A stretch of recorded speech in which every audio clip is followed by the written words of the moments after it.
Boa noite, sou Alexandre Rodrigues, da SCQ, empresa de educação, com foco em inovação e tecnologia. Estou aqui hoje com a nossa figura ilustríssima aqui, grande parceiro Rodrigo Cury, né, que já participou de meetups com a gente. Nós estamos aí, nos unimos aí para fazer uma série muito legal sobre educação. Vão ser 3 meetups aí durante as 3 próximas terças-feiras, essa e mais 2, e com pessoas assim fantásticas, né?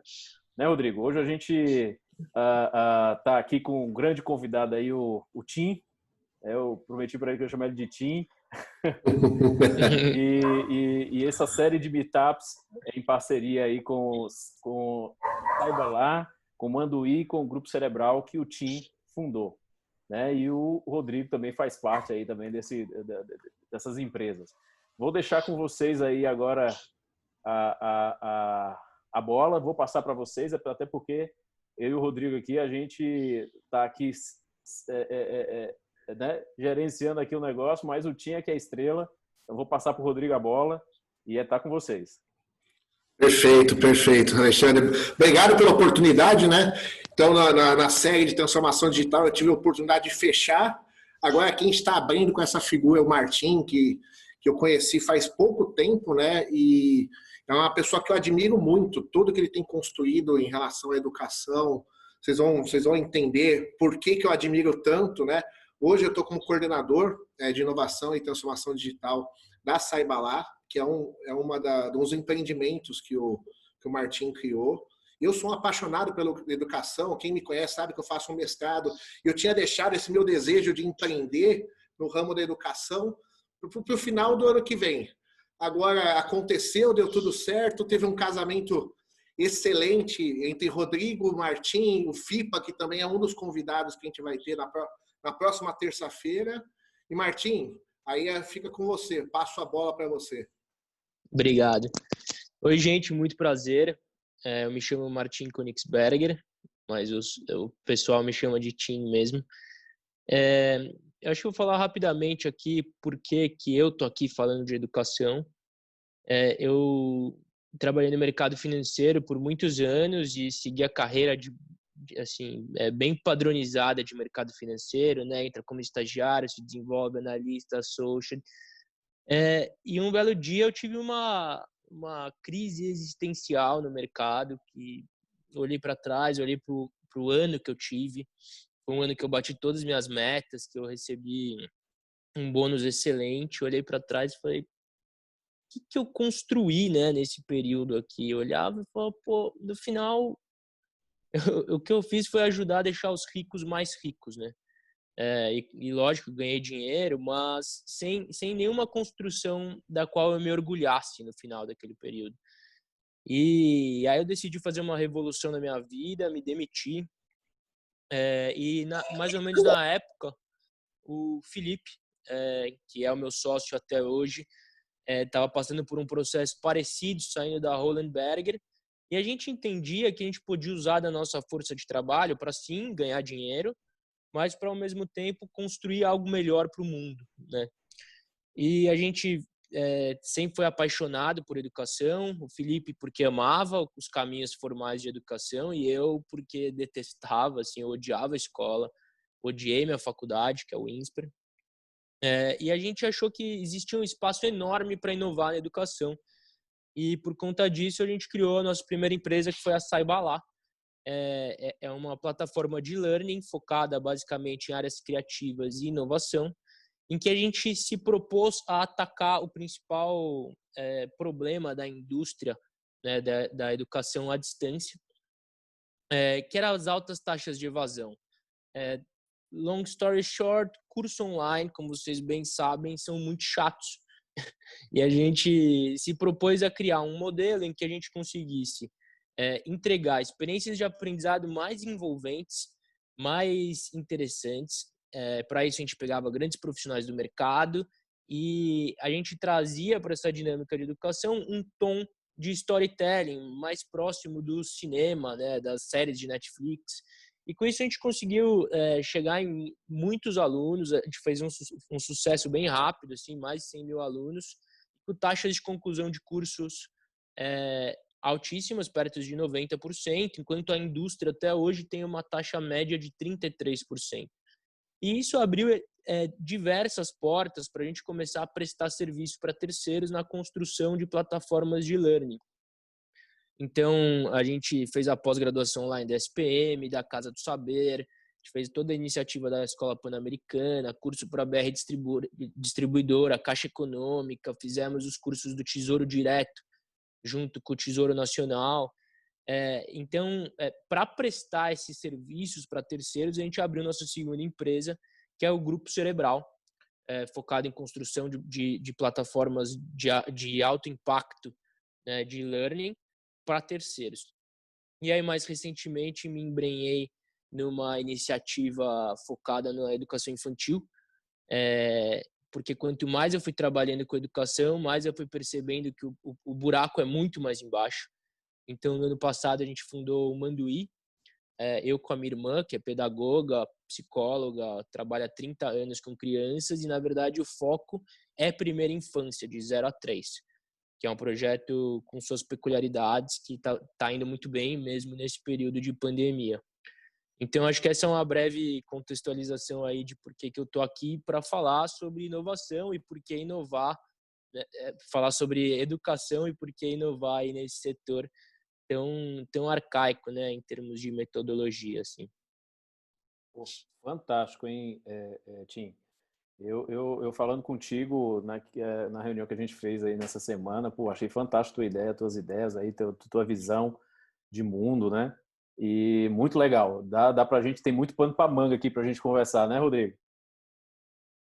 Exatamente, exatamente. Essa breve história que o Martim contou, ela vai ser exponencializada pelo mercado que a gente tem agora e pelas mudanças. Então, a inovação na educação é um fator, é a pedra fundamental para que as empresas agora consigam sim dar essa guinada e até aquela questão de sobrevivência. Então, a educação ela virou um precedente, ela sempre teve, sim, é claro, uma presença importante e fundamental nas empresas, mas agora você não consegue mais ter bons profissionais sem ter uma educação qualificada, que é isso que a gente sente um pouco de falta. Esses gaps aí que o Martim colocou são os mais relevantes para a gente preencher. E isso tem que preencher de uma forma inovadora. O método antigo é muito difícil. Eu compartilho isso, eu faço mestrado, né?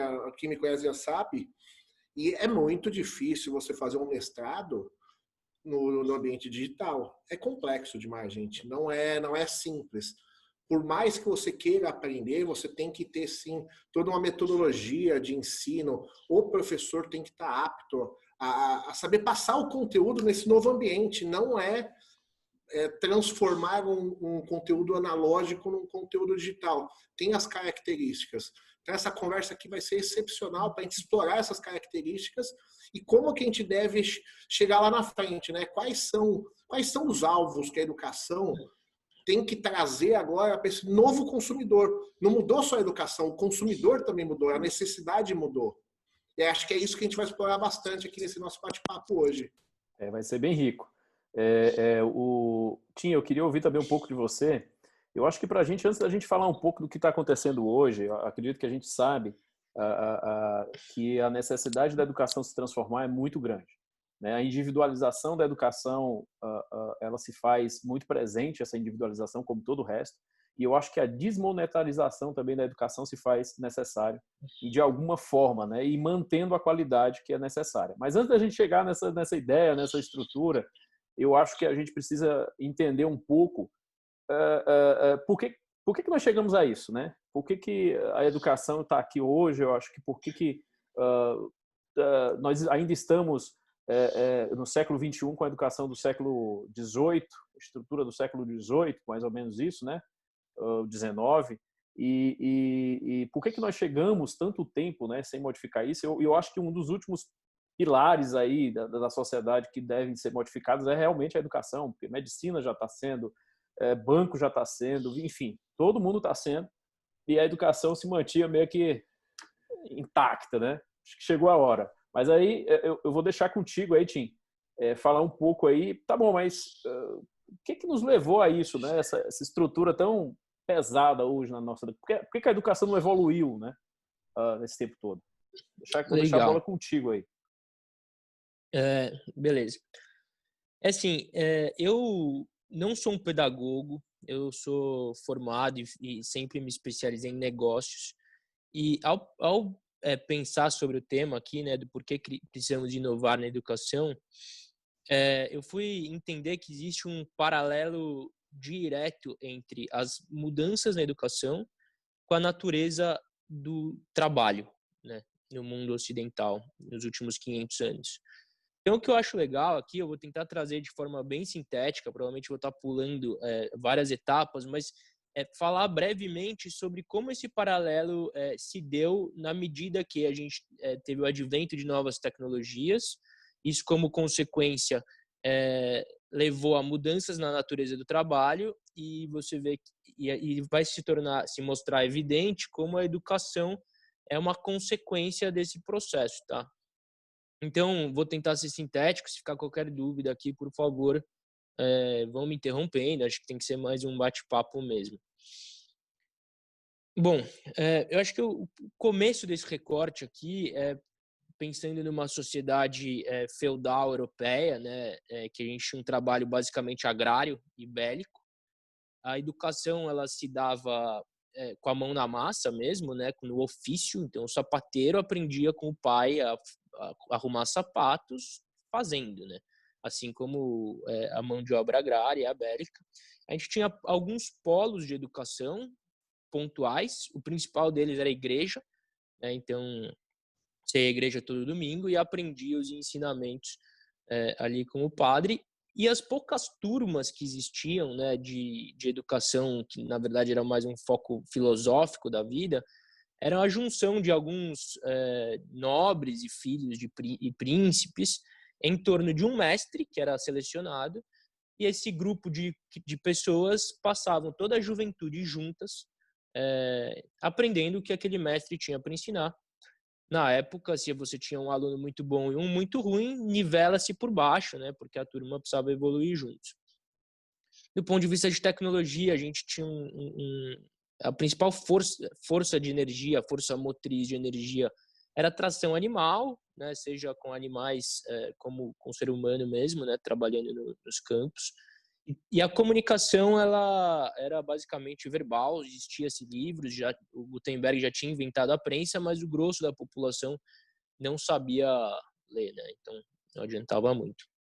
A gente teve a Renascença, mas o próximo recorte histórico, que eu acho que faz bastante sentido para a nossa conversa aqui, é a primeira Revolução Industrial, tá? Que a gente teve uma revolução do ponto de vista tecnológico, o começo da máquina a vapor, mas principalmente a máquina de tear,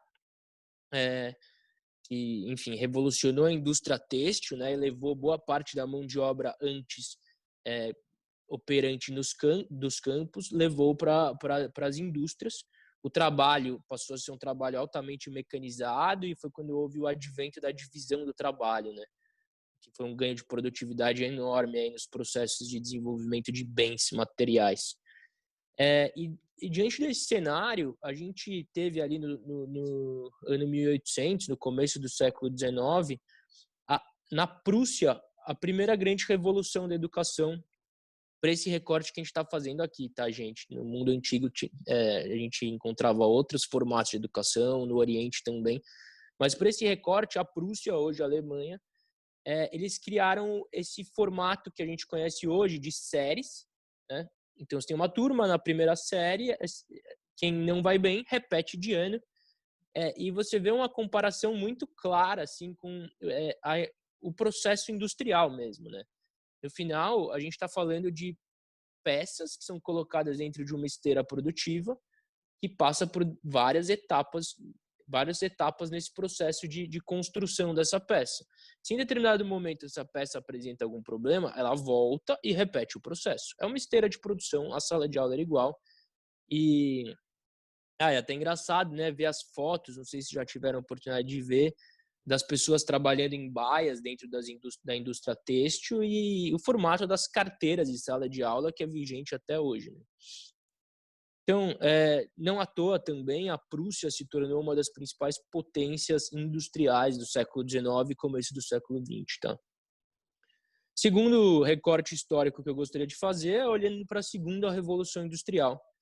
Aí a gente vai olhar mais para os Estados Unidos, perto de 1870, que a gente teve a força, né, de energia baseada em carvão se amplificou muito, o petróleo passou a ser difundido, luz elétrica nos grandes centros urbanos, a metalurgia e a elaboração do aço foi fundamental para esse processo dessa segunda Revolução Industrial.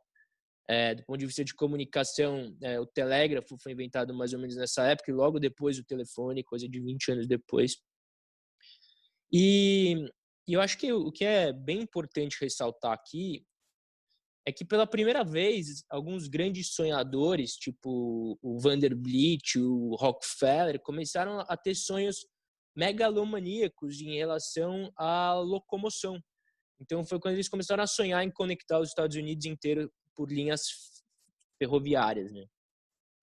E isso na época representava investimentos megalomaníacos, eram indústrias muito grandes. E para se tornar um negócio viável, né, do ponto de vista econômico, de gestão financeira, para se ter uma margem que fizesse sentido,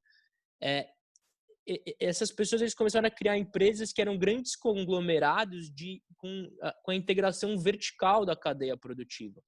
Então, na medida que dentro da própria empresa, né, você tem a produção do ferro, a instalação das vias férreas, a operação da malha viária, você passa a ter margens maiores em cada uma dessas pontas e torna esses negócios viáveis. Então, a gente começou a ver pela primeira vez na história empresas de magnitudes gigantescas, né? A gente está falando aí de empresas com milhares de funcionários e com funcionários com uma necessidade de capacitação maior, né? A gente tinha funções como gerente de operação de malhas viárias, coisa que não existia antes e que demandava que essa pessoa tivesse mais preparada. Então, diante de uma demanda por mão de obra crescente nos Estados Unidos, né, e cada vez mais qualificada, os Estados Unidos, em 1870, eles criaram a padronização na grade curricular, que é um processo que a gente está absolutamente familiarizado hoje, né? Porque assim, até hoje, aqui no Brasil, lá também. Então, em todas as escolas se ensinavam os mesmos temas, no vestibular cobravam os mesmos temas. 20 anos depois, mais ou menos, 1890, os Estados Unidos institucionalizou a universalização na educação. E, de novo, não à toa, né, essas mudanças na educação são consequência das demandas do mercado de trabalho, e não à toa quem se antecipou nesse processo de mudança na educação passou a ter um protagonismo maior do ponto de vista econômico e geopolítico, né? E os Estados Unidos, como vocês viram, foi hegemônico no século XX. Gente, se vocês tiverem dúvida, por favor, vai me parando aqui para a gente estar na mesma página. Próximo salto, terceira Revolução Industrial, período pós-guerras, né? Mais especificamente depois da Segunda Guerra, mais ou menos nos anos 50, que ficou muito evidente que o que ganhou a guerra foi o processo de pesquisa e desenvolvimento. Tá? A gente tinha no começo da guerra os aviões alemães acabando com os aviões ingleses, e no final da guerra eram os Luftwaffe, os aviões alemães. No final da guerra, os Spitfires já tinham se desenvolvido tecnologicamente o suficiente para serem melhores do que os Luftwaffe, né? E isso se deu não só na aviação, mas a energia nuclear. Foi um momento de desenvolvimento da engenharia, da eletrônica, da robótica, né? Então, a gente viu a ascensão aí de novas tecnologias que revolucionaram setores inteiros da economia. E no período pós-guerra, a gente teve um processo de reconstrução que tornou a economia absolutamente pujante. Então, a gente passou-se a demandar profissionais com nível de especialização muito maior. A gente precisava de engenheiros mecatrônicos. E, nesse contexto, as grandes universidades aumentaram o nível de especialização e os processos de pesquisa e desenvolvimento, que antes sim, estavam nas grandes universidades, mas muito consolidado na mão dos governos esse processo de guerras, eles se constituíram em torno desses polos de educação, né? Então, a gente viu o ganho da especialização nesse período e, ao mesmo tempo, cada vez mais a padronização, né, na grade curricular tornou os estudantes, os bons estudantes, cada vez melhores do ponto de vista acadêmico, mas não necessariamente associado às mudanças nas necessidades do mercado de trabalho, né, diretamente. Então, a gente começou a descolar as necessidades do mercado de trabalho da educação nesse período. Eu acho legal fazer um parêntese só para citar assim, que existiam, a partir daí já tinham algumas novas correntes de linhas pedagógicas. Então, no começo do século XX, a gente teve a filosofia Waldorf, né, que tratava mais sobre o desenvolvimento socioemocional do indivíduo e a valorização da cultura. Em 1950, a gente teve a Amy Pickler, que é uma das maiores referências de educação infantil, que falava sobre o movimento livre e como o afeto era importante nessa primeira infância. Então, a gente já havia, né, diferentes linhas pedagógicas, mas ainda super pontuais. Aí eu queria saltar para um período que está mais familiarizado, que houve já mudanças no mercado de trabalho, que foi esse período dos anos 90 até 2010, que a gente teve o advento da internet, né? E a internet, ela, na época, entre 1990 e 2010, ela mudou bastante a natureza do trabalho, mas a internet ainda como ferramenta, né? Diferente de hoje, que a internet é a base fundamental para o trabalho. Mas eu gostaria de citar que com o advento da internet, a gente começou a ver, em vários contextos, os efeitos da lei de Moore. O que era a lei de Moore? A lei que explica que a velocidade com que,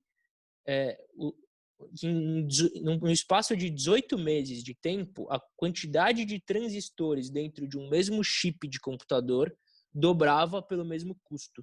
Ou seja, a capacidade computacional dos chips, né, de processamento computacional dos chips, dobrava a cada 18 meses. O que significava? Que a gente estava fazendo um crescimento de capacidade computacional exponencial. E com a internet, a gente começou a ver esse comportamento exponencial em diversos setores, assim, em diversas frentes. Se for olhar número de pessoas com acesso à internet, número de tweets, quantidade de buscas no Google, assim por diante, assim, a gente pode replicar essa lógica para vários contextos, e acho que a exponencialidade ela passa a ter um papel fundamental nessa nossa discussão daqui para frente.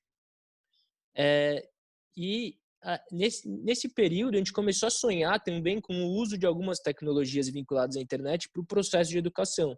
Então, foi quando surgiu os MOOCs, por exemplo, né, os Massive Online Open Courses, que eram basicamente palestras, por exemplo, de Harvard, que eram transmitidas para o mundo inteiro, o que tinha vários problemas, né? O primeiro problema é que educação não é simplesmente uma palestra, né?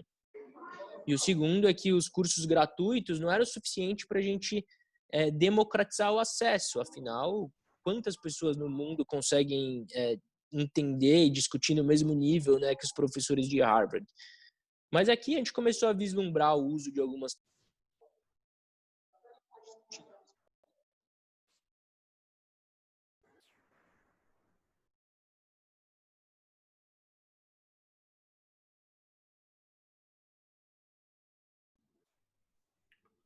Martim, acho que teu microfone ficou mudo. Sim, teu microfone.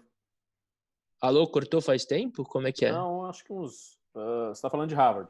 Uns 20 minutos. Um pouquinho depois. Enfim, a verdade é que a capacidade tecnológica ainda limitava muito os avanços que a gente gostaria de ter na educação.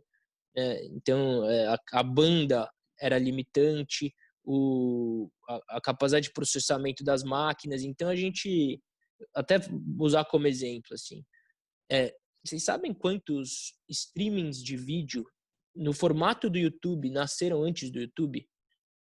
É da ordem de dezenas.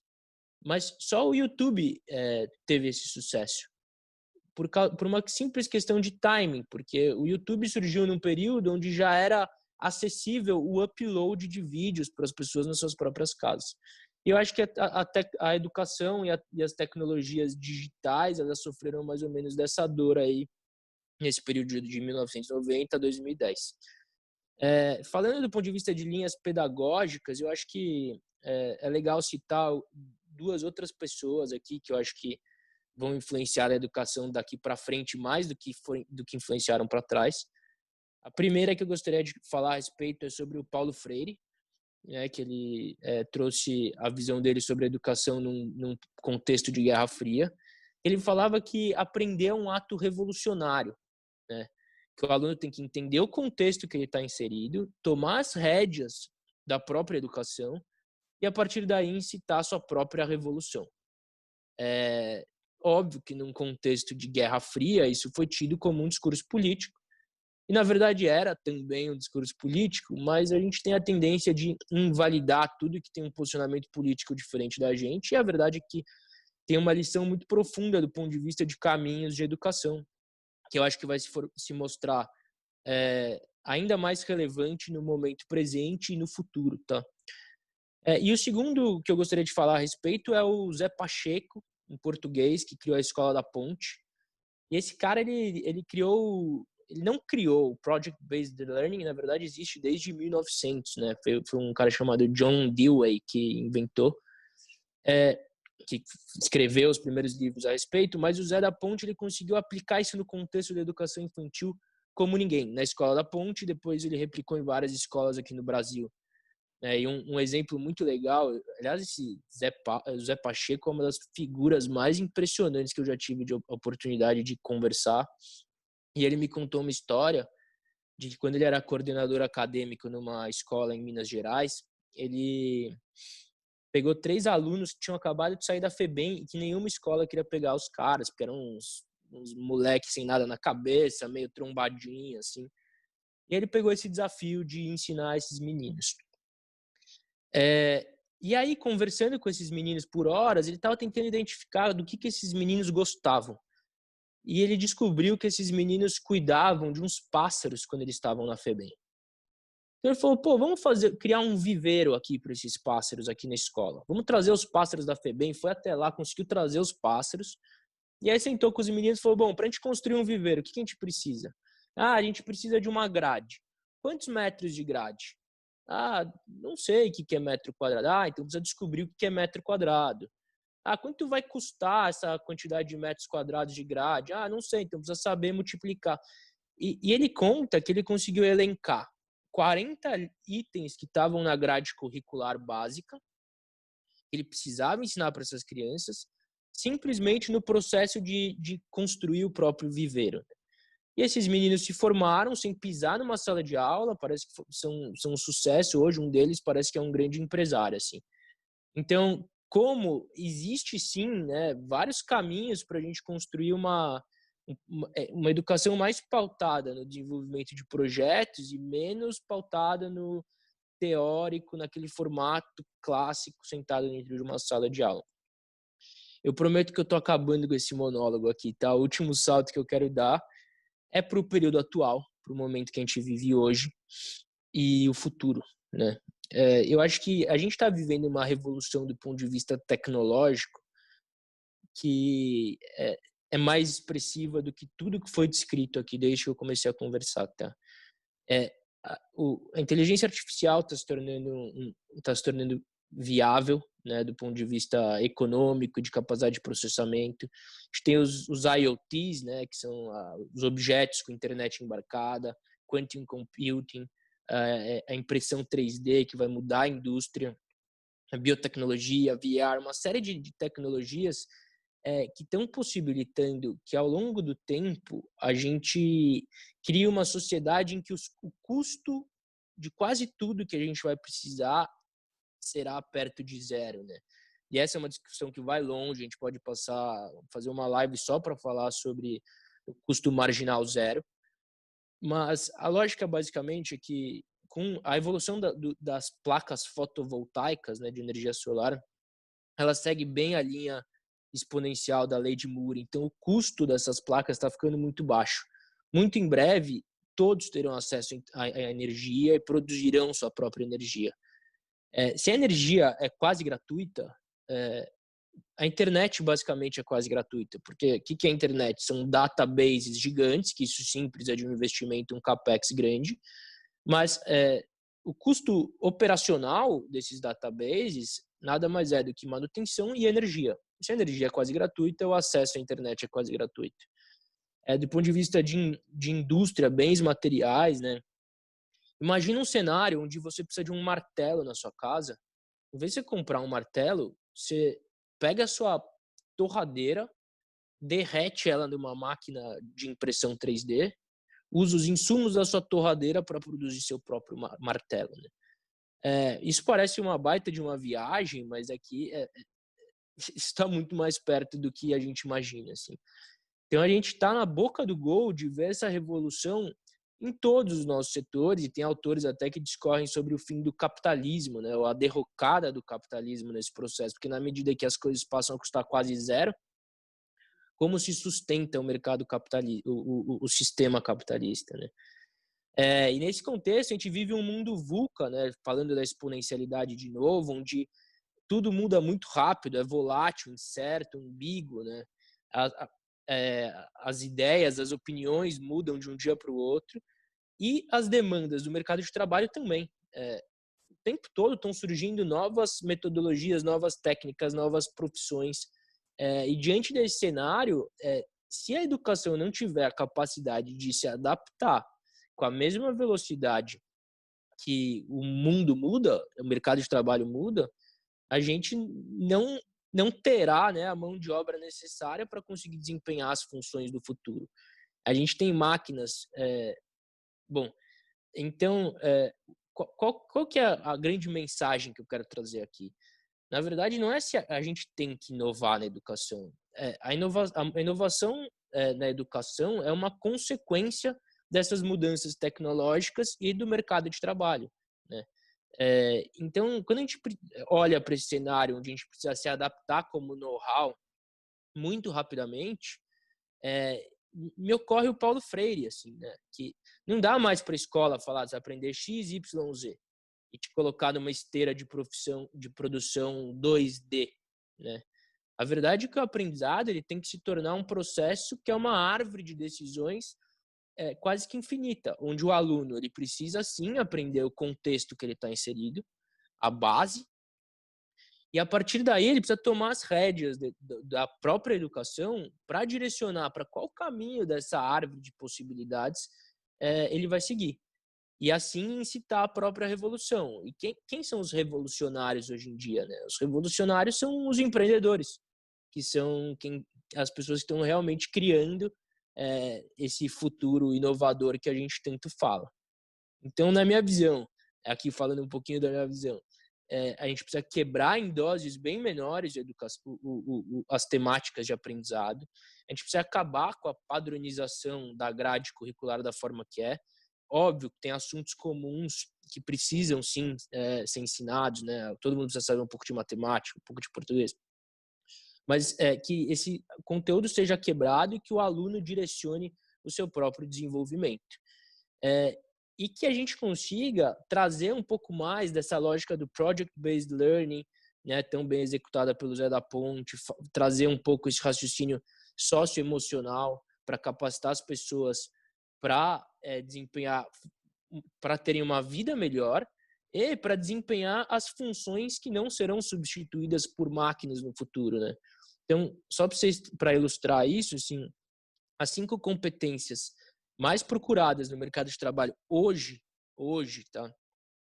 Capacidade de resolução de problemas complexos, gestão de pessoas, coordenação com os outros, pensamento crítico e criatividade. Nada disso é ensinado na escola. Isso aqui se aproxima muito mais do desenvolvimento socioemocional do que a educação formal que a gente viu hoje.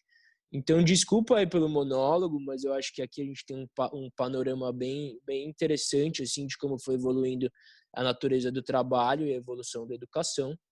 E aí, por fim, eu gostaria de colocar um vídeo para vocês verem que mostra um pouquinho de como a gente, grupo cerebral, como instituição, a gente enxerga o uso de algumas tecnologias para a educação e como isso vai ajudar a construir esse novo futuro aí que a gente está falando. Vou colocar o vídeo aqui, Tim. Legal.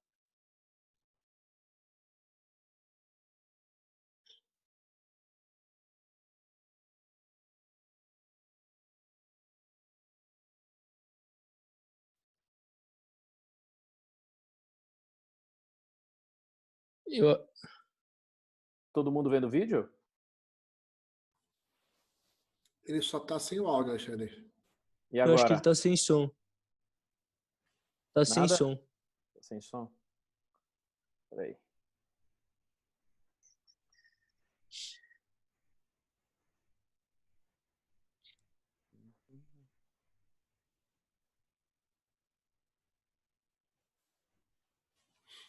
Ô Martim, enquanto o Alexandre aqui resolve a situação do som, deixa eu colocar um ponto, acho que você pode responder depois do vídeo.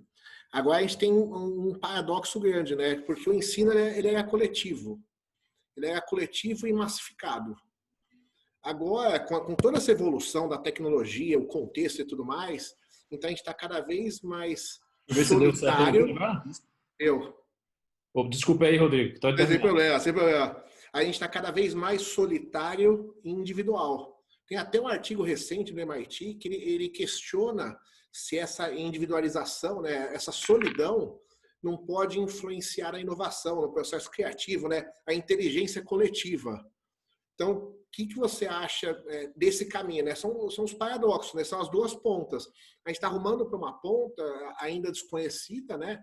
A gente foi obrigado a seguir por esse caminho, mas o que você acha nessa relação do coletivo e do individual? Em relação ao ensino, claro. Legal, é bem legal essa pergunta. Quer que eu fale agora ou depois do vídeo? Como é que é, Alexandre? Você quer segurar a resposta e eu passo o vídeo? Boa. Para a gente concluir o fechar time. esse episódio. Vamos lá. Aqui. Segura aí. Tá bom agora o som? Tá rolando.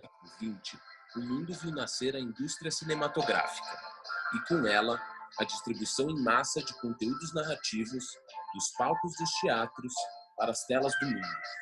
Quando pela primeira vez na história as tecnologias de áudio e vídeo foram combinadas e incorporadas ao formato de produção e distribuição de alta qualidade, vivenciamos uma mudança de paradigmas no consumo de entretenimento que perdura até hoje. A gente tem uma nova geração que está nascendo praticamente com o leite nas mãos. Cada vez mais as pessoas passam fins de semana inteiros imersos nessas narrativas. E aí vem a pergunta, que tipo de conteúdo didático a gente vai oferecer para essas pessoas, né? Na área da educação, o ensino à distância também tem o potencial de repetir o movimento que os grandes estúdios de Hollywood protagonizaram décadas atrás. Transformar uma indústria local, pouco escalável, em uma indústria de massa, oferecendo conteúdo de alta qualidade e em larga escala. Então, a Cerebral, pensando nisso, criou toda uma metodologia de produção para que o professor e a escola possam oferecer um material didático que possa minimamente competir com a quantidade de materiais e narrativas que a indústria do entretenimento vem oferecendo para a gente por anos. Adicionalmente, a gente identificou na Cerebral que cada aluno aprende de um jeito. Tem alguns que são mais visuais, tem alguns que são mais auditivos, outros que são de texto. Então, dessa forma, todas as dinâmicas de cursos que a gente constrói são multimídias. E assim a gente consegue entregar dinâmicas personalizadas para cada aluno de acordo com o seu perfil de aprendizado. A Cerebral acredita que para levar o ensino à distância a esse novo patamar, é necessário amparar as grandes marcas de educação nessa revolução, aliando a produção de conteúdo de alta qualidade às possibilidades tecnológicas dos novos tempos, entregando uma experiência de ensino atrativa e eficaz, de forma customizada para milhares de pessoas. A Cerebral, então, olhou para essa situação da customização do ensino e falou, então, vamos criar uma plataforma que considere essa individualização. Então, a plataforma leva o aluno para o seu aprendizado, né? Uma experiência intuitiva, poucos cliques. O aluno, quando está na plataforma, ele é proposto a criar o seu plano de aprendizado. Então, para ser a melhor experiência de aprendizado para os nossos alunos, a nossa solução de tecnologia precisa envolver múltiplos dispositivos.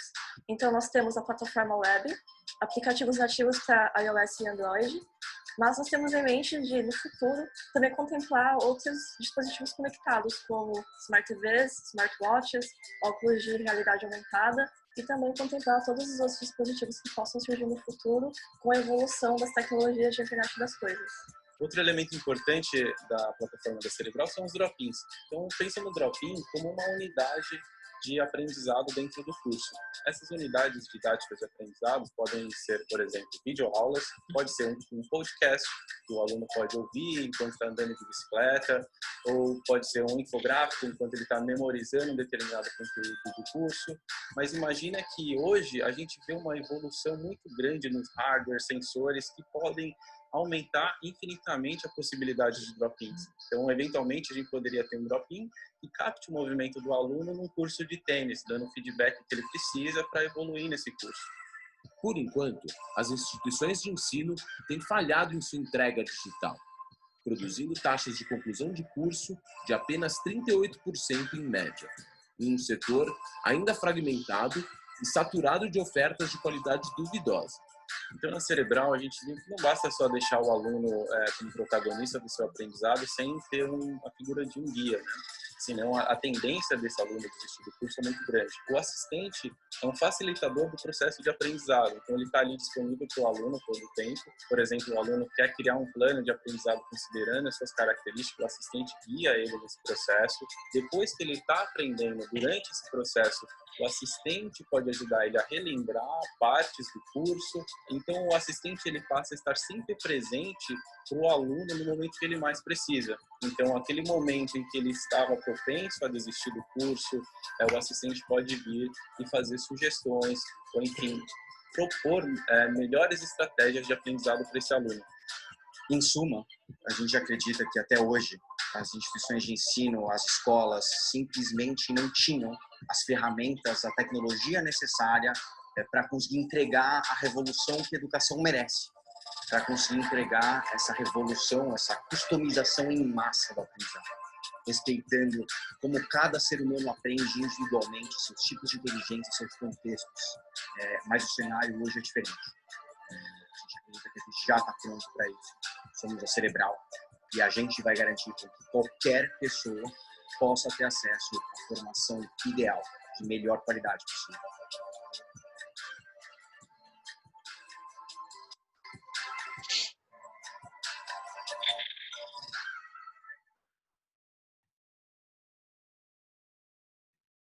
Pô, muito bom, hein? Tim, você estava diferente no vídeo, hein?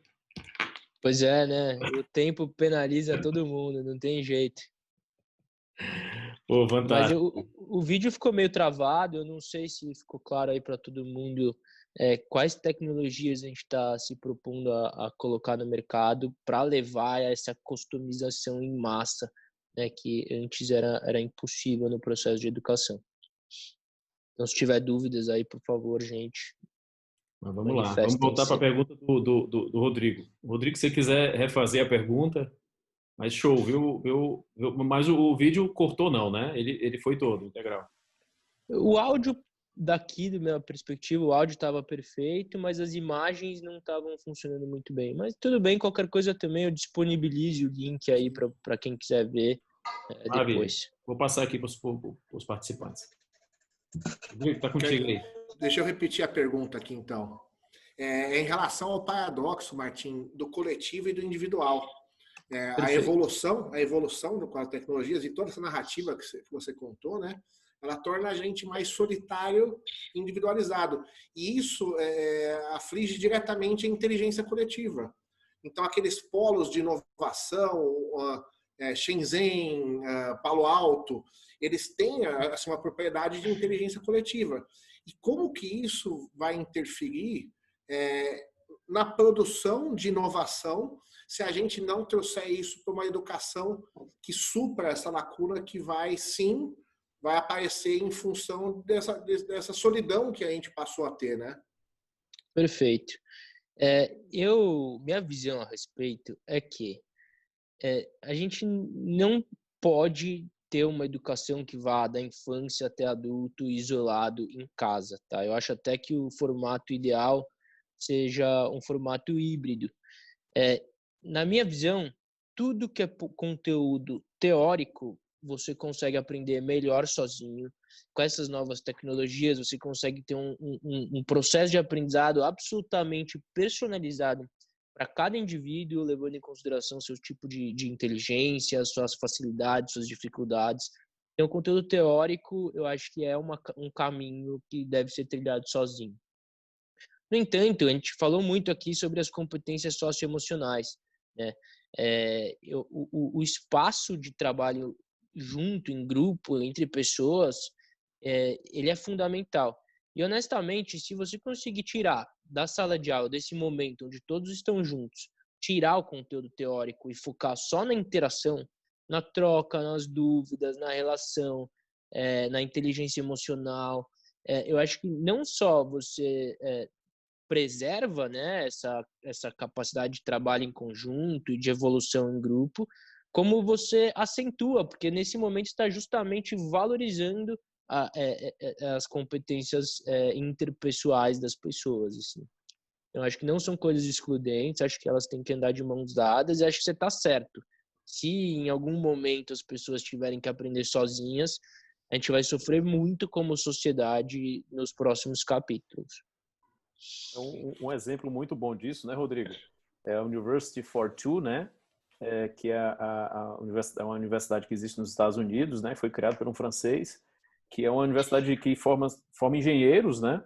Que não há professores, há mentores, e os alunos entram dentro de uma trilha de individualização, quando aquele aluno X está no estágio um pouco mais avançado, ele tem que, uma das funções para ele passar de estágio é sempre voltar para ajudar os que estão mais na base, né? Então, isso leva a todos se formarem com a mesma nota, mas dentro de trilhas diferentes. Né? Isso é fantástico, essa universidade. Muito bom. É fantástica. Muito legal. E é exatamente ao encontro do que vocês estão falando, né? Que é a individualização, mas tem que ter um conjunto, tem que ter um grupo que se ajude, né? Porque as pessoas estão em momentos diferentes de aprendizado. É o que a educação tradicional não deixa acontecer, né? E bota todo mundo dentro de uma sala e o que a pessoa fala é o que é verdade, e se aquela pessoa não acompanha, ela é burra, né? Então não é bem isso, né? Não é bem isso. É fantástico, Tim. E assim, eu queria trazer até para o escopo da nossa discussão algo algo bem novo, né? Que eu vi aqui nos Estados Unidos sobre a educação, que é um pouco sobre a educação híbrida, né? É um pouco o que seria essa educação híbrida? Eu queria que vocês comentassem um pouco, né, Rodrigo, Tim, o que seria um pouco essa educação híbrida aí. A educação híbrida que está surgindo por exemplo, eu pego uma CVS, que é uma farmácia, um grupo de farmácias nos Estados Unidos, e ela se une a uma grande universidade ou a uma universidade e ela pode formar farmacêuticos. Então, não necessariamente eu preciso ir para uma universidade de farmácia para aprender farmácia. Ou eu posso pegar o Facebook e fazer um curso no Facebook de marketing. Eu não preciso ir na faculdade de marketing. Ou eu pego um grande grupo como o Google, né, que tem a universidade corporativa, e abro essa universidade corporativa para as pessoas comuns. Né? E eles podem se unir até a Harvard. Harvard pode fazer um curso em parceria com o Google também. Isso é uma estrutura que está surgindo, essa ideia de educação híbrida, né? Essa abertura. Eu achei bem legal, bem interessante. Aí eu queria um pouco que vocês comentassem aí, eu vou trazer aqui para a sala. E assim, quem estiver nos ouvindo também fica à vontade para discutir, para perguntar, para questionar e para participar do debate. Pode ativar o vídeo, pode ativar o áudio, fiquem à vontade. Mas, Rodrigo, Tim, a bola está com vocês aí. Deixa eu dar uma opinião bem executiva, tá? Eu acho que o Martim consegue olhar muito mais pela ótica da educação em si. Uma ótica executiva. Então, óbvio que é importante você ter a cultura Google, vamos colocar o Google como escola. É super importante, mas os benefícios de ter a cultura Google também podem ser os contras. Então, se eu sei as características daquela empresa, né, dificilmente você consegue desvincular a cultura organizacional, a política, aquele DNA. A gente sempre fala de consultorias, né? Tem muitas consultorias que você consegue identificar aquele profissional por diversas características. Então, eu não sei se isso passa a ser uma seleção natural ou se é uma seleção negativa de um profissional. Eu estou olhando muito uma visão executiva de alguém que eu vá contratar. Eu quero contratar um gestor. Então, eu passo a procurar só as empresas que são parecidas com a minha cultura. Então, aqueles profissionais formados por empresas com um viés, eles deixam de participar do meu leque de opções. Não estou nem colocando se isso é bom ou ruim, né? Porque é um assunto tão recente, é pouco explorado, mas a gente até falou no nosso warm-up aqui, um pouquinho antes da gente entrar aqui para a sala, e até abrir para não funcionários, né? Então, agora eu, funcionário Brasil Segue, quero ter uma formação do Google. Não sei como isso traria de benefícios profissionais, benefícios executivos, porque eu tenho características, eu tenho um DNA dentro da corporação que eu estou hoje. Aí, Martins, se quiser complementar muito pela perspectiva da educação, né? Eu trouxe muito o cara que vai contratar uma pessoa e consumir um curso, mas eu não sei como isso influenciaria na minha educação. Eu acho que seu ponto é absolutamente pertinente, porque ao mesmo tempo que eu vejo um benefício enorme para aproximar o processo de educação do mercado de trabalho, para que a gente consiga difundir um pouco do conhecimento das instituições para a sociedade, que são vantagens claras, eu enxergo que isso pode acabar tornando as pessoas mais homogêneas. E um dos temas que tem estado muito em pauta, né, no ambiente corporativo é o benefício objetivo da diversidade no ambiente de trabalho. Você tem benefícios na sua estratégia de marketing, no desenvolvimento de produto, na gestão de pessoas. Tem uma série de benefícios em você ter um time plural. Na medida que todos se formam com a cultura da empresa, eu não sei até que ponto empobrece o processo criativo transversal, né? De trazer referências de uma área para agregar em outra área. Então, eu acho que essa é a minha ressalva. Mas não acho que haverá um momento onde a educação se tornará só, né, corporativa.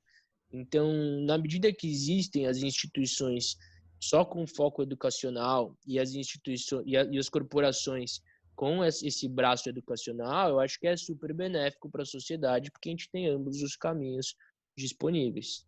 Sim. Eu vou até compartilhar uma situação, um curso que eu fiz, né, no banco, junto com o IESE. E quem aplica aqui dentro do Brasil é a Fundação Dom Cabral. Então, a Mafra, Espanha, modelou o curso e trouxe para o Brasil para fazer a aplicação pela Dom Cabral. Então, é uma parceria. Muito legal. Era visível o viés em algumas situações, em algumas colocações. Os professores eram brasileiros, mas tem o conteúdo programático, né? O plano de aula, ele tinha que respeitar algumas características. Você percebia um direcionamento de uma cultura, a Mafra tem uma cultura muito forte de gestão de pessoas. O banco é uma cultura muito forte de resultados. Então, isso ficava visível entre as pessoas, eram participantes do banco e da Mafra. Então, é muito legal você perceber isso. A cultura da empresa, ela está no DNA do próprio curso. Total. E assim, sempre levando em consideração que tudo e todos sempre vão empregar nos seus discursos os seus vieses, né? Isso rola na educação hoje, na escola, na faculdade, e isso vai acontecer de forma muito mais acentuada quando você tiver corporações como esse agente educador, né? Então, essa ressalva do viés é absolutamente fundamental. Fantástico. E assim, eu trazendo já uma pergunta aqui da Kelly, né?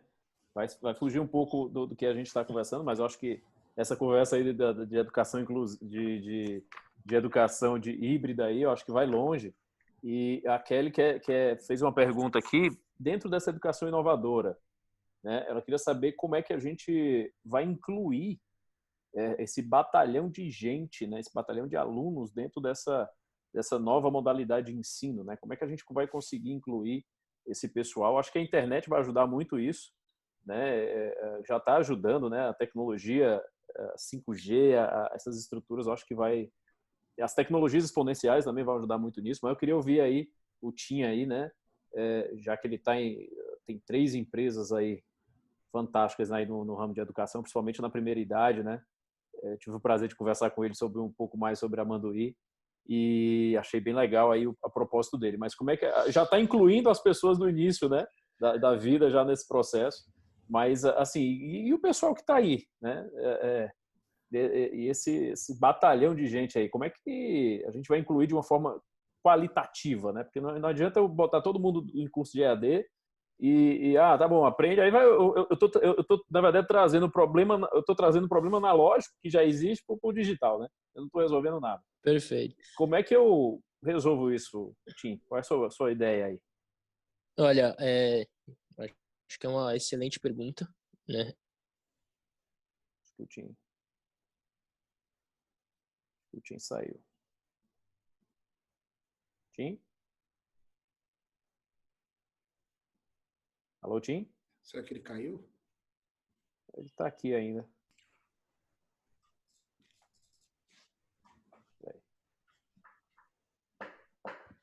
Eu acho que ele perdeu o áudio. Tim, tá ouvindo?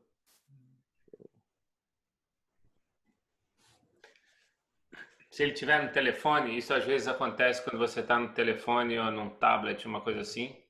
Ele perde a conexão, mas continua aparecendo aqui. Meu Deus. Vou avisar para ele aqui. Deixa eu contribuir, então, Alexandre, enquanto você busca. Vai lá, Rodrigo, vai lá. Acho Responde que, aí, por favor. Quando a gente fala de exponencialidade, tem uma questão que é a maturidade digital.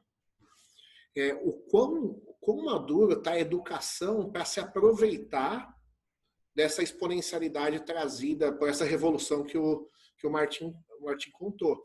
Que é como você colocou, Alexandre. Não adianta só você disseminar e você colocar na rua inúmeros cursos se eles não têm a qualidade adequada para a população, para aqueles consumidores. Então, a disponibilidade, né, quando a gente fala dos 6D, né, a desmonetização e a capilaridade de que é proporcionada pela internet, 5G e tudo mais, isso pode ser um grande risco na qualidade dos alunos. Então, esse equilíbrio, essa maturidade digital da educação, que é esse processo que a gente vai passar, na minha opinião, nos próximos 2, 3 anos. Como que a gente continua, né? O ambiente físico tinha problemas de qualidade? Sim. Mas agora a internet não tem regras, né? Então, qualquer um pode gravar um vídeo, colocar um conteúdo, todo mundo tem voz.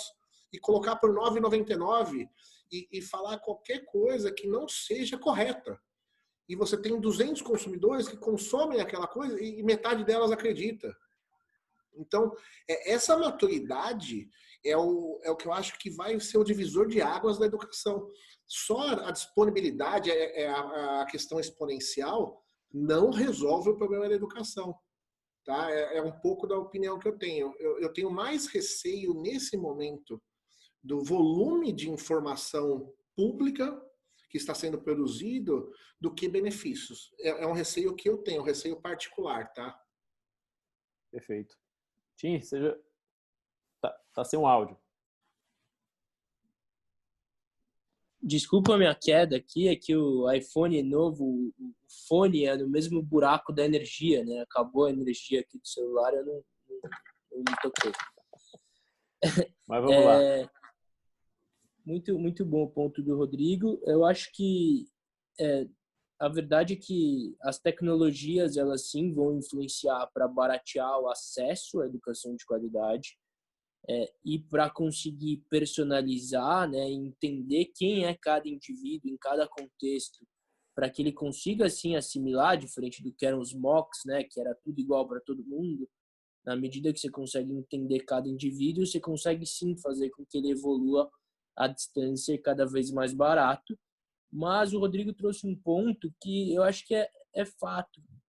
Sem uma vontade política, né, de democratizar esse acesso à educação de qualidade, não tem inovação que resolva. Porque, como a gente falou, a gente vai continuar precisando das dinâmicas presenciais. A gente vai continuar precisando introduzir o afeto na educação infantil, as relações sociais na educação de jovens. E, para isso, a gente precisa, sim, de polos de encontro, né? Mesmo que boa parte do conteúdo você assimile à distância. E esses polos, num país como o Brasil, que tem a desigualdade social que a gente conhece, assim, eles são absolutamente fundamentais que sejam construídos, ou pelo menos terem o apoio do governo, né? Eu acho que em sociedades como a Suécia, você pode vislumbrar um sistema que dependa menos do governo. A Suécia é um mau exemplo, que eles têm vários dos serviços fundamentais são entregues pelo governo, né? Mas em países onde você tem um cenário mais igual do ponto de vista econômico, você pode vislumbrar algo independente por completo. Mas no Brasil a gente precisa de vontade política. Martim, deixa eu complementar até esse teu ponto, né? Eu acho que a gente tem 27 países, né, dentro do Brasil. E se a gente não souber, aí olhando mesmo política pública, né, de disseminação de ensino, de conteúdo, se não olharem a base, o fundamental de como transferir esse conteúdo, a população que hoje tem o maior déficit, vamos olhar pela questão econômica, que tem menos acesso de poder comprar um conteúdo de qualidade, então você abre a boca do jacaré, né? Então, quem estava falando de qualidade de ensino, que a gente já tinha um problema, agora você piora essa situação. Porque só disseminar, olha, você tem conteúdo à vontade, mas isso talvez não seja bom. Porque a qualidade daquele conteúdo não faz sentido para você. Personificar, né, personalizar o ensino, talvez seja restrito ainda a alguém que possa comprar de uma instituição, de uma fundação que tenha essa metodologia. Será que a gente vai ter esse cuidado? Será que a política pública vai ter esse cuidado de levar esse conteúdo nesse formato para a maior parte da população? Porque aqui a gente está falando de quase um balão de ensaio, né? Um ambiente super restrito. Mas quando a gente explora para esses 27 países, o negócio fica muito mais difícil. Pois é, eu acho que vale a gente, agregando aí nessa sua reflexão, olhar para a experiência que a gente teve durante o coronavírus, né? Eu não sei quantos de vocês têm filhos na escola nesse período, eu não tenho, mas eu tenho sobrinhos, eles têm 14, 16 e 18 anos, todos fazendo aula online, num formato não planejado. Eles todos estudam numa escola boa de São Paulo, e a aula online deles aconteceu não porque a escola queria, mas porque foi obrigado, joga lá uma webcam para cada professor, vai ser aula online. E a experiência deles foi catastrófica. Eu juro para vocês, eu perguntei para os 3 o que eles estão aprendendo em cada uma das matérias. Nenhum dos 3 sabia falar sobre nenhuma das matérias. Então, simplesmente o online, o migrar para essa dinâmica à distância, claramente não funciona. A gente tem uma população hoje no Brasil que não tem acesso à internet boa o suficiente para conseguir assistir às videoaulas. E aí vem o Dória com o discurso todo bonitinho dele do portal de educação universalizante. Cara, se não tem internet, não adianta ter portal, né? Então, quando a gente fala da vontade pública, é para criar essa infraestrutura básica. E eu acho que, quando eu falo desse cenário, né, de custo marginal zero, onde essa customização em massa vai estar disponível muito barato para quase todo mundo, é um cenário que ainda não é hoje, né? São alguns anos para frente, alguns bons anos para frente, e se aliado à vontade política, eu acredito sim que a gente consegue chegar nos mais diferentes cantos desse país, assim. Eu vou fazer contar uma história rapidinho. Eu estive em Shenzhen, na HAX, que é uma aceleradora, a maior aceleradora de hardware do mundo, né? E aí, dentre os empreendedores que eram acelerados, eu conheci o Uche, que é um empreendedor nigeriano, E esse cara estava lá em Shenzhen desenvolvendo uma caixa preta, que nada mais era do que um grande servidor que ele queria levar para as escolas africanas, para que todas tivessem acesso a um conteúdo de altíssima qualidade sem ter acesso à internet. Então, a escola pública lá no interior da Nigéria ou no Zimbábue, onde quer que seja, comprava essa caixa, e aí ele tentava trazer preços baratos, por isso que ele foi até Shenzhen desenvolver essa caixa preta. E ali eles depositavam uma série de conteúdos de alta qualidade, padronizados, expositivos. Mas se for levar ao limite, na verdade, como ideia é muito boa, né? Se conseguir levar conteúdos de alta qualidade para o interior do Pará, no meio da floresta amazônica, onde não pega internet, mas os caras terem acesso ao melhor professor do Brasil de química, por exemplo. Então, existem soluções criativas, assim, que eu acho que podem tornar o futuro da educação num país como o Brasil algo promissor. Assim. Eu tenho Mas, de novo, com vontade política. Né? Eu tenho uma pergunta aqui do Maurício, né, que aí eu vou engatar aí com uma perspectiva minha também, que ele pergunta o seguinte: tem a digitalização dos métodos e materiais, né, usando técnicas de comunicação na indústria de mídia, isso é o que foi feito na educação, mas o que ele acredita é que no final a educação vai ser mais ou menos um modelo que tem nos videogames, né? Eu não sei se o Maurício quer dizer que é mais ou menos uma gamificação ou uma mudança de estágio, né, de processo que a pessoa vai evoluindo, né, como a University 42 que eu falei agora. Mas aí, emendando essa pergunta do Maurício, né, que ele pode até falar, ele entrou aqui no vídeo, eu vou até acrescentar aqui um pouco a questão dessa pergunta dele. Eu acho que uma discussão que está tendo muito em voga agora é que quem descobrir um meio de unir o digital com o físico, eu acho que estão pensando muito nisso agora, como é que eu uno essa facilidade do digital com o calor, né? Essa questão do acolhimento do físico, principalmente na parte da educação, eu acho que é o que vai sair na frente. As pessoas estão pensando muito nisso, né? É o digital, né, que tem falado. Né? Estão pensando muito nisso. E aí, a partir do momento que eu crio uma plataforma que una essas duas coisas, né, e que una também essa parte de videogame, que é pode ser a questão da gamificação, e aí eu consiga descobrir algo tipo um Netflix para educação que desmonetize essa parte, né, que o Tim falou, desmonetize, né, que torne acessível essa educação, e englobado com inteligência artificial, né, que é essa parte de gamificação. Será que isso vai ser possível?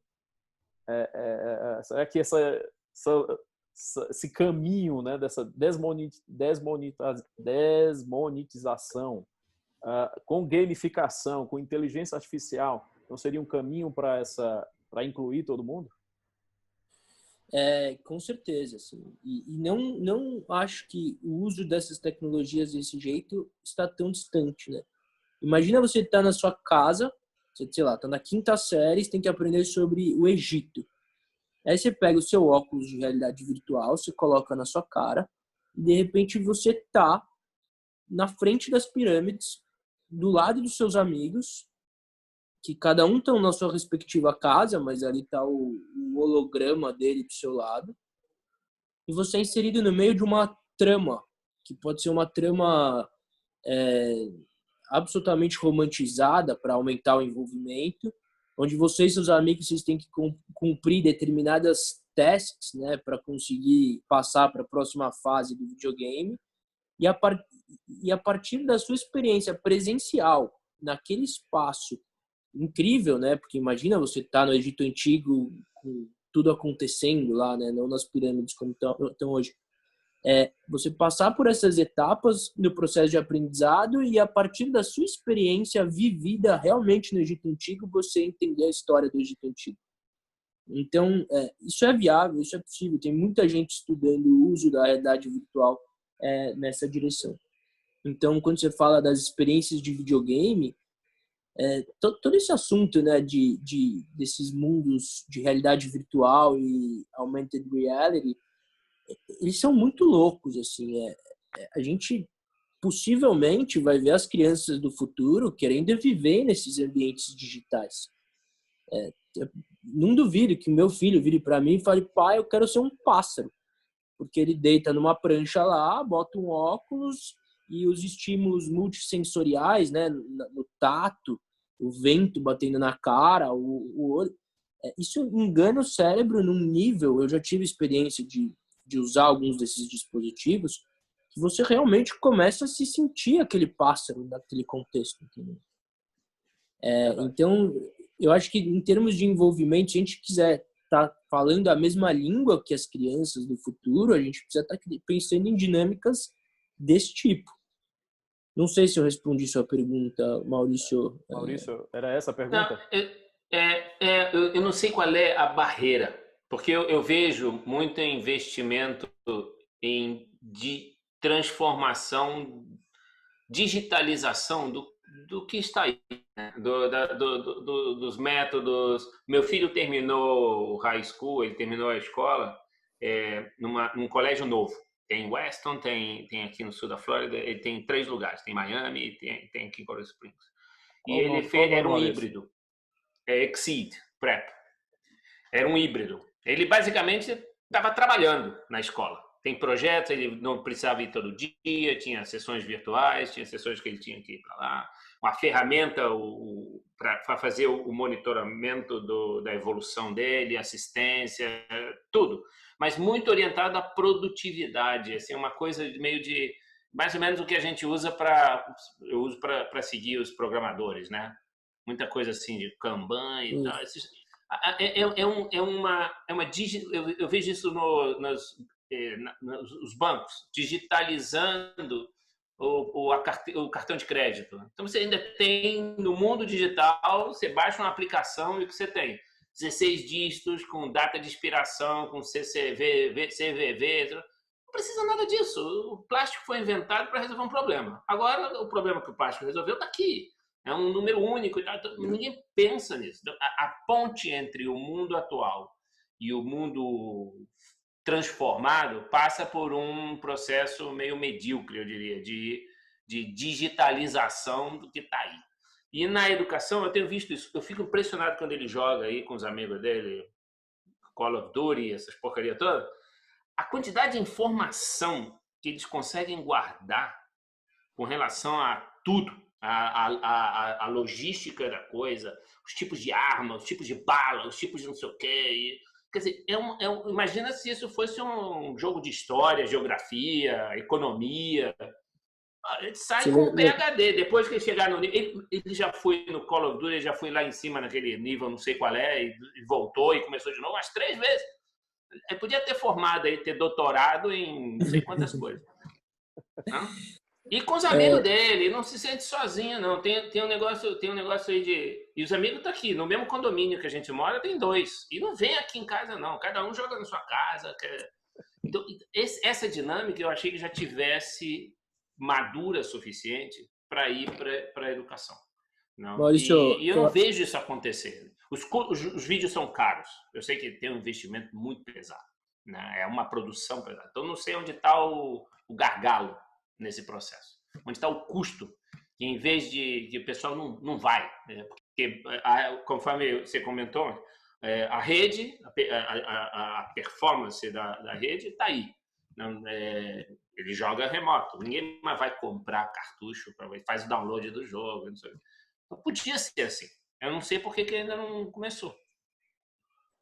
Perfeito. Eu acho que está absolutamente certo na sua reflexão. Eu acho que tem 2 pontos aí. Eu acho que por que ele aprende tanto sobre o Call of Duty, mas não sobre matemática, né? O processo de aprendizado, para quem não é adulto, o adulto ele consegue ter a atenção executiva, né? Que isso aqui eu tô achando um porre, mas isso vai me trazer um benefício maior, então eu vou prestar atenção. Para criança, a atenção executiva, que é numa área cognitiva do cérebro, ela ainda não está 100% desenvolvida. Então, é fundamental 2 coisas para que se comece um processo de aprendizado: atenção e motivação. Se ele não prende atenção, ele não vai aprender. Se ele não entende o motivo do que ele está vendo aquilo, também não vai aprender, né? Então, na hora de falar sobre mitocôndria, ele não vê nenhuma aplicabilidade real daquele negócio. Por isso que ele não vai aprender daquele negócio. Não tem motivação para isso.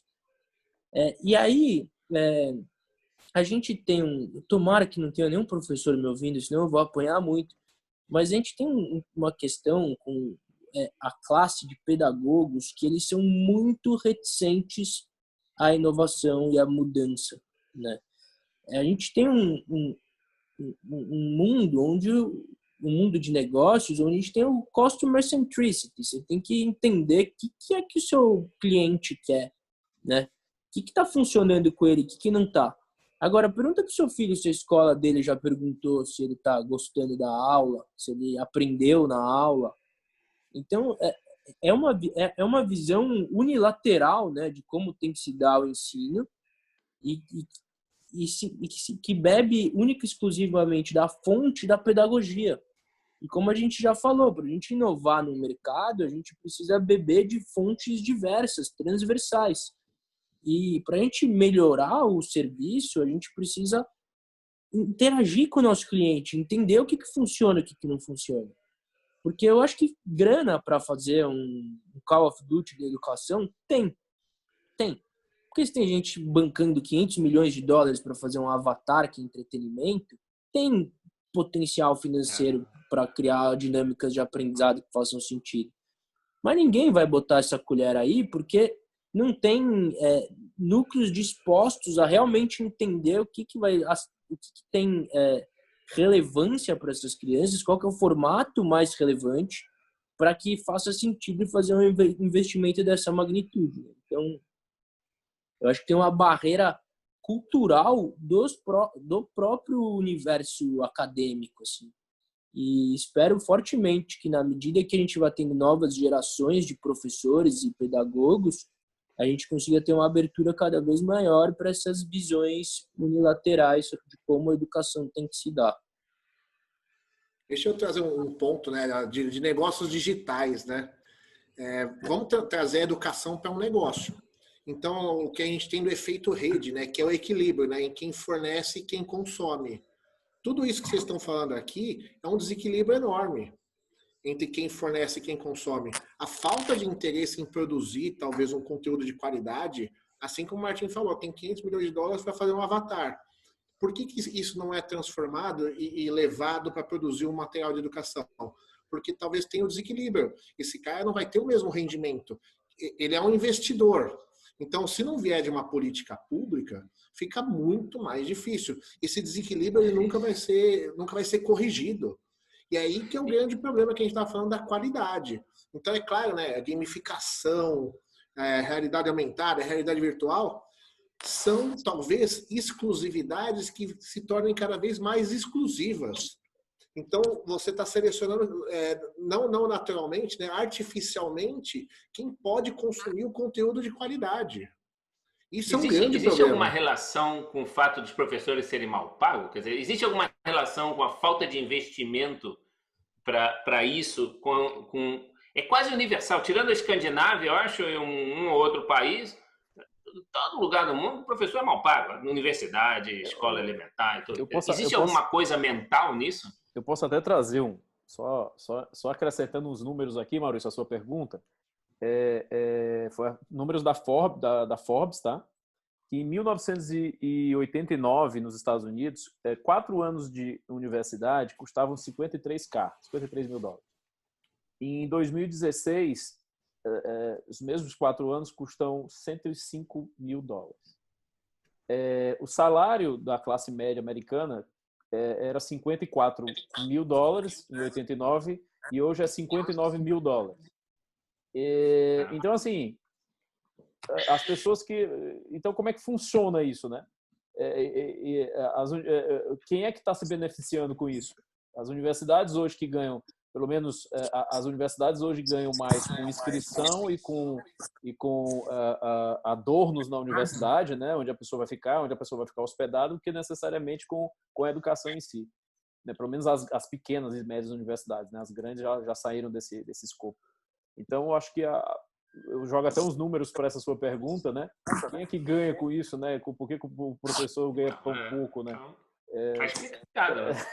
Então, o sistema continua fazendo é a mesma coisa com os bancos. Os bancos continuam todo fingindo que estão fazendo transformação. E é porque fazem dinheiro. Então, continuam fazendo dinheiro, não tem motivo. Não tem motivação, que o Matias falou aí. Não tem motivação para mudar. né? O princípio da transformação digital é a sobrevivência. Todo mundo que precisava sobreviver conseguiu transformar. Quem não depende da transformação para sobreviver, está digitalizando. É isso que está acontecendo. Só que eu acho que no caso da educação, ela ainda está um passo anterior a diversas indústrias. O Maurício deu exemplo de banco, né? O banco já tinha uma evolução incremental, passo a passo, né? Ela tinha evolução, não tinha revolução. Vamos colocar dessa forma. A educação, ela não estava evoluindo. Então, ela tem um desafio ainda maior para tentar transformar a transformação digital na sua essência. Como é que ela vai acontecer no mercado que nem evoluía de forma incremental? Ele nem estava digitalizando, que é o primeiro passo da transformação digital. Essa lacuna é muito maior. A educação, tem alguns setores, né? A educação, o setor de viagens, que tinha uma dificuldade. O Alexandre conhece bem esse setor, hotelaria, hospedagem e tudo mais. Então, gente, ele tem um passo muito complexo para ser dado. E esse primeiro passo, ele direciona também o teu caminho, o teu alvo final, né? Se você começar errado, você não consegue corrigir isso ao longo do tempo. Que é essa preocupação que a gente está colocando aqui, né? Da qualidade, esse desequilíbrio que a gente tem, ele não vai ser resolvido só por causa da necessidade. Ele é uma questão de sobrevivência, mas a gente está apto para fazer essa mudança? Não sei, é uma questão. É o que o Tim, acho que precisa ter um catalista, uma pessoa com carisma. O que o Steve Jobs fez na primeira década aí do ano 2000 com entretenimento e não com eletrônica, o Elon Musk está fazendo com a indústria automobilística. Está destruindo tudo. Precisa ter uma pessoa com carisma, com habilidade, com algum recurso para fazer uma coisa dessa. Nós todos somos simpáticos, viu, Maurício? Nós todos aqui somos simpáticos, viu? Tem que ter. Tinha um programa no canal de história do History Channel que era Machine Moment. Eram 3 M's. Que é mais ou menos o que o Matias falou do YouTube. Quantos tiveram a mesma tecnologia e tal, mas não deram certo? Porque faltou a tecnologia, entendeu? Faltava a máquina. Então, tinha a pessoa, mas não tinha a tecnologia no momento certo. Man, Machine and Moment. É assim, Man, Machine, Moment. Eram os 3 M's. A pessoa, a tecnologia e o momento certo. Eu acho que tem que ter alguma coisa assim, essa convergência aí na área de educação, senão... O Tim queria falar alguma coisa? Mas já tem o Matias, o primeiro M já está aí, ó. Boa. O que eu acho que tem como grande fator limitante eu acho que a estrutura de custos das escolas frente às necessidades de entrega, né? As escolas, elas precisam satisfazer as demandas do MEC. Elas precisam satisfazer o anseio dos pais por dinâmicas mais inovadoras. Ao mesmo tempo, elas veem os alunos cada vez mais desconectados, né, da dinâmica que acontece nessas escolas. Eles têm uma estrutura cara de prédio, de estrutura fixa mesmo, né? Então, quando você fala assim, o professor é mal pago, eu acho que é mal pago mesmo, e acho que isso influencia. Mas influencia porque acho que todo o modelo de negócios da escola é um modelo ineficiente, respaldado numa estrutura física com salas de aula e agrupamentos de pessoas. Você vê o Instituto Vereira está fazendo um trabalho muito legal. Tem algumas escolas que estão com essa lógica, né? De, por que a gente não faz um prédio menor, com menos classes, e em vez de ter todos os alunos simultâneos aqui na escola, a gente escolhe os momentos que cada grupo vai estar na escola e, ao mesmo tempo, a gente constrói uma dinâmica online que faça mais sentido para a parte de conteúdo teórico. Então, eu acho que existe sim um potencial de uma movimentação nessa direção que você descreveu, na medida que a gente tiver disposto a repensar os modelos de negócio. E o problema é que quem está à frente das escolas não é formado para pensar em negócio, é formado para pensar em pedagogia. E aí não existe, né, uma solução miraculosa. É o que a gente falou, precisa dessa lógica transversal para implementar a inovação. E uma abertura inevitável nesse processo de padronização da grade curricular, que deixa eles de mãos atadas, né? Porque você tem que falar de mitocôndria no final, entendeu? Eu acho que uma frase bem legal, eu não estou lembrando agora quem falou, foi assim: nós não podemos mais manter nossas crianças sendo preparadas para um mundo que não existe mais. Né? Eu acho que é um foco que todo Isso mundo... acontece, né? Todo ano a gente pega interno. A gente tem uns 6 agora. Na época do verão, a gente pega internship de universidade, pega assim, o pessoal que tá para sair. É impressionante como eles não aprendem nada. Eles vêm, tá cru, vai aprender no trabalho. É o que o Martin falou aí no início, que antigamente você aprendia trabalhando. Hoje em dia aprende trabalhando. Todos eles com dívida, estão todos endividados, tem aí um student loan para pagar aí durante 2 décadas e não trazem nada. Você precisa ensinar tudo. É impressionante o negócio. É verdade. 43% estão desempregados, viu? Tem um estudo aqui. 43% desempregado. É verdade. Maravilha.